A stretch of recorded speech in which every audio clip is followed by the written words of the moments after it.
Hey, Dr. Mike here. Soy. Some people love it, others, not so much. Stay tuned as we uncover fast facts on soy. You're listening to Live Foreverish, a show dedicated to helping you live just a little longer. Here's your hosts, Dr. Mike and Dr. Crystal Gossard. All right, welcome to Live Foreverish. Dr. Crystal, are you a soy fan or a soy? I'm in the middle. Depends on what kind. I have a love-hate relationship for soy, believe it or not. Okay, so tell me a form of soy you love. Ooh, edamame. I do like that. That is good. Great snack. Yes, and it's healthy. I like a little salt. Yes. Yes, you do. It does. Jinx. It does need. Come on, just a little bit.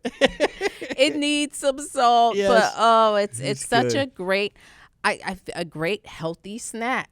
So what about? Give me a form you don't like. Soybean oil. I don't think I've ever used it.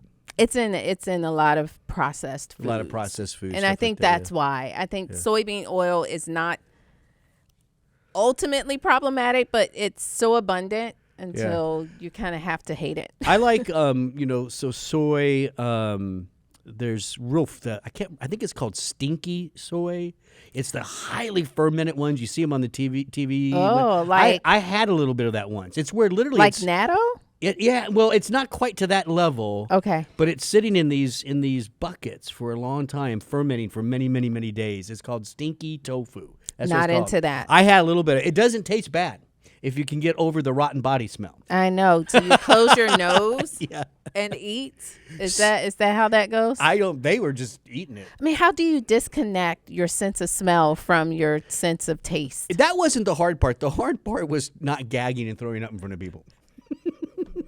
That's important. All right, not to do. So why are we talking about soy? Well, that's because we're talking about soy today.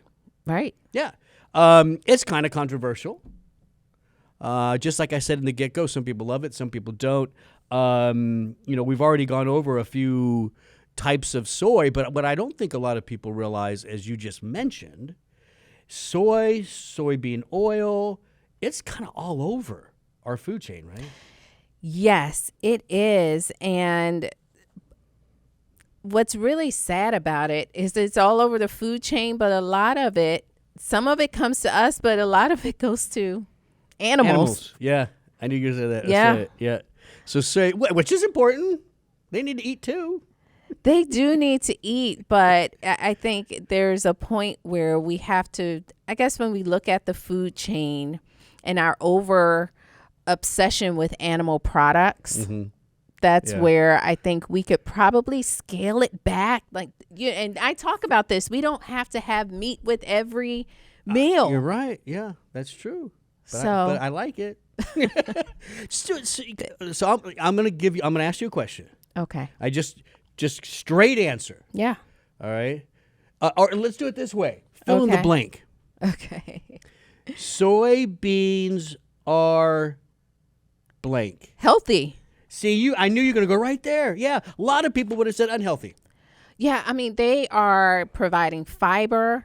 When you look at protein, your 9 essential amino acids. So it is a complete protein. And for someone who is a vegetarian, maybe they are a vegan, it's a great way to get those protein requirements. Right. A lot of phytonutrients, plant-based nutrients, plus the protein. It's a great source. Right. Thank you, Dr. Mike. It is a plant. Yeah, well, it's a legume to clarify. But it's really hard for me to accept this idea that plants and legumes are bad. Now, I know I have to say this, Dr. Mike. People are concerned about the lectins. So the soybean is one of those foods that's kind of this new component in food that people are demonizing. But, when you cook your soybeans traditionally, at least growing up, any type of legume, you soak it first.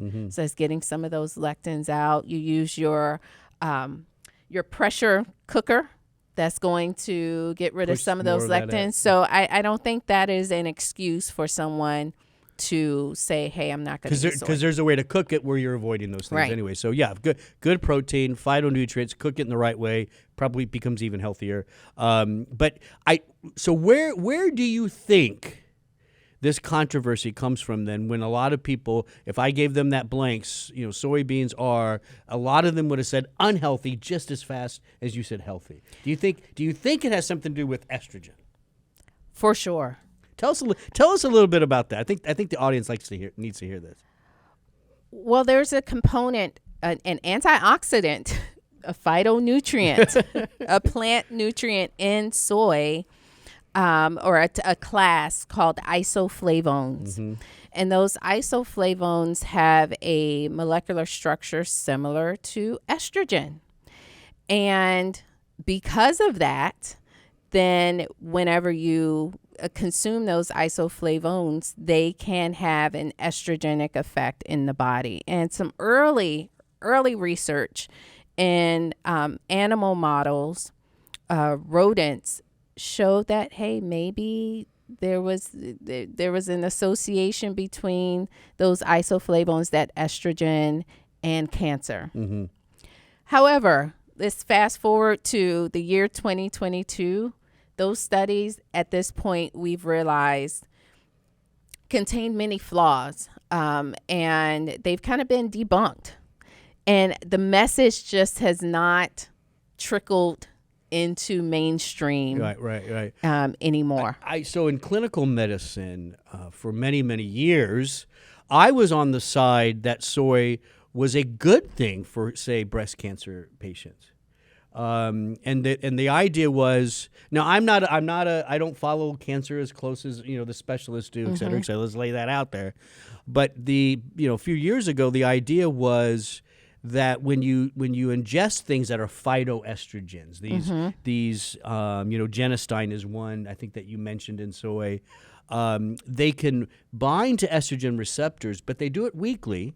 They help to maybe modulate some of the effect, but the big estrogen, the strong estrogens that we want to keep down in women with breast cancer, can't get to that receptor. Yeah. So there's also evidence on the flip side that they might be helpful in cancer. Yes, and that research has proven to stand true today, that estrogen or soy consumption, and I do have to clarify, we're talking about soy consumption, not as much with the soy isoflavones in supplement form. Yeah. Let's just kind of be clear about that. But the research is very promising that those isoflavones can be beneficial for breast health, someone dealing with cancer, someone wanting to prevent recurrence as well. That's where you're seeing the research. Yeah, and that would be then consuming and I think you would agree with this, right? The whole soy foods, the tofu, the soybeans versus the processed soy stuff that's out there. Absolutely. The process, you're getting you're getting nutrients. You're actually not getting as much of the isoflavones because they are so processed, but they just still are, I would say, nutrient lacking versions of soy that just aren't giving you adequate nutrition for the body. Let's switch focus a little bit. Alternative sources of milk other than cow, right? Very, very big, huge market right now. Yeah. And I think if you had to guess, I guess soy probably still leads that. Soy milk, maybe. I know oat milk is pretty popular. Coconut milk. There's all kinds of ones out there now, really, at the end of the day. So where do you fall into that? Is this if you don't want to do the cow's milk, is this a good source? Soy milk is a good source. Believe it or not, it made it to the 2025 dietary guidelines of Americans for Americans because it comes closest to matching the nutrition profile of cow's milk. But ultimately, as from a nutritionist perspective, what I suggest and what I've done myself is I rotate. Okay. Soy milk is not the only milk that I consume. And some of the retailers now, they are kind of mixing the milk. So they get the idea that maybe a combination is beneficial. But yes, back in my day when I wasn't, I talk about my vegan days. I would buy soy milk one day or 1 week, almond milk the next week. Right. I would do a coconut milk, believe it or not. And then you can find some that are mixed. I would do a hemp milk because I was aware that I did not want to overdo it with one particular type and didn't want to go overboard with the soy because that's what you see. But doing it that way, you probably are now getting a better spectrum of phytonutrients that almonds has a little different profile than soy. Soy is a little different from oat, that kind of stuff. So that's actually a pretty decent way to get that variety of nutrients. Yes, and I thought it was important because at that time my daughter was young and she was not a vegan, but we were she was half breast milk, and then we started adding in some of the plant-based milks for her, and I thought that was a good strategy. Yeah. We've talked about this before. It's controversial, blah, blah, blah. I'm not a cow milk fan. We're not baby cows. I mean, at the end of the day, cow milk is there to grow baby cows. The fats, the nutrients, and everything. I do think that plant-based alternatives are better for you. Now, I know people get mad at me, the cow people, because then they say, well, but the way we process it, most of those growth factors are inactive and stuff like that. So, okay, blah, I'm just not going to get in that. I liked your way of doing it. I thought that was good. Yay! Yeah. Dr. Mike approves. Approve. Even though I don't drink that stuff, but it's approved. Good to All hear. right. Interesting health benefit with soy. Fertility. Yes. What do you think about that? Is this up and coming? Or are we learning more about this? Where are we at? Right. And, I follow the research that Life Extension, our sponsor, publishes. And Life Extension has a new fertility protocol. So just woohoo. You can check that out on the Life Extension's website. But there's a fertility protocol that has a section on soy. And I was surprised to see that in a study that included 239 women undergoing in vitro fertilization, increasing urinary levels of BPA correlated with diminished birth rates. Mm-hmm. In women who did not consume soy. However, the correlation between urinary BPA and lower birth rates was not apparent among women who regularly consumed soy. Ooh, so what does that mean? Something's going on there. Yeah, that means that soy may mitigate the negative effects of BPA that's everywhere in our environment. Which is a kind of plastic, basically. It's right. all over the place. Yes. We did a whole show on plastics. We did. Right. Mm-hmm. Was that a live or a podcast? I can't remember anymore. That was a live show. A live show and play. Yeah. So you can check that out at Facebook.com/Life Extension. Yes. That's it. Someday I'll get all those things right.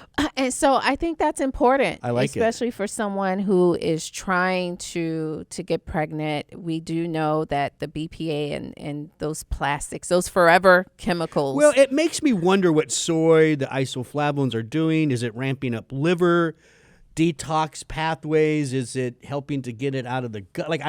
There's a lot of questions there. A lot of questions. And it's a good jumping point off, right? Like good place to jump off and study more. Well, and I'll tell you what I think, Dr. Mike.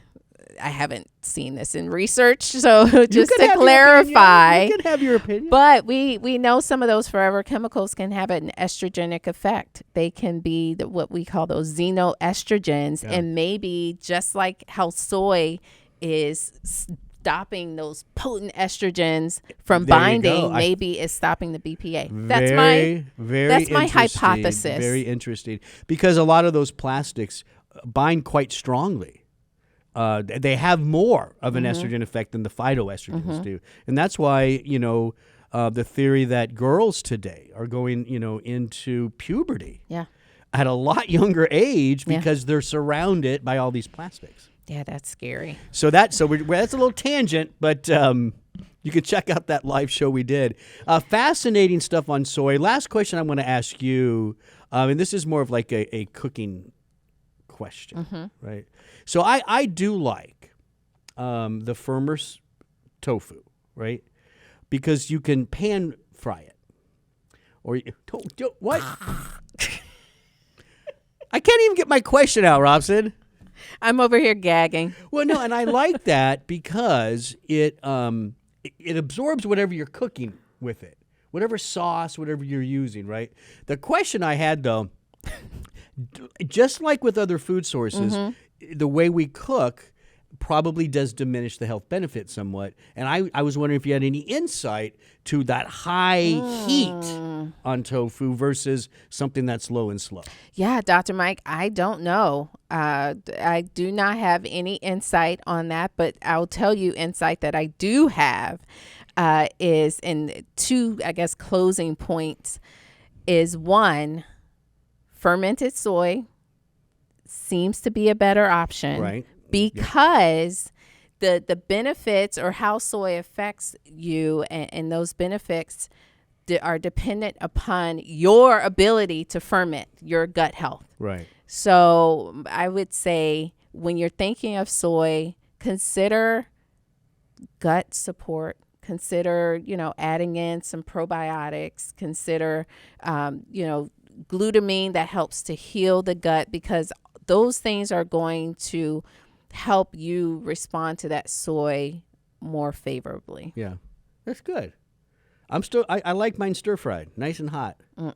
It's really good. Last thing I wanted to mention, because I just saw this in our notes, there could be some benefit also to cardiovascular health too, to lipid profiles. Yes, I mean there's lipid health, bone health. We didn't talk about osteoporosis, and that probably has a little bit to do with the estrogen effects and stuff like that. Yeah, that phytoestrogenic effect. So soy, who would have thought? There's a lot of good health benefits. I do agree that, in the basic statement that overall soy is healthy, right? I think hopefully we've convinced people of that. If you were on the other side of the fence, take a look at soy. It has a lot of natural phytonutrients, great protein, especially if you're vegan, vegetarian, right? I think you would agree with that. And there might even be some benefit to modulating estrogen effects. Yes. All right, so check it out. Hey, don't forget, liveforeverish.com. A lot of podcasts there that you can download, like, share, comment, and subscribe so you never miss a show. As a matter of fact, here's what you should do. It's the 1-2 punch. Oh, yes. Go to liveforeverish.com. The top right of the page, give us your email address, and that way you join the family of Live Foreverish. You'll get messages, you'll get stuff from Life Extended. It's really cool. It's a nice little family to belong to. And then right after that, you can pick the place and subscribe where you want to listen to Live Foreverish on your favorite source. Yes. iHeart, all of them are there, right? Oh, yeah. Spotify, iHeart, Apple Podcasts. LiveForeverish.com. Yeah. I'm Dr. Mike. Thanks for listening.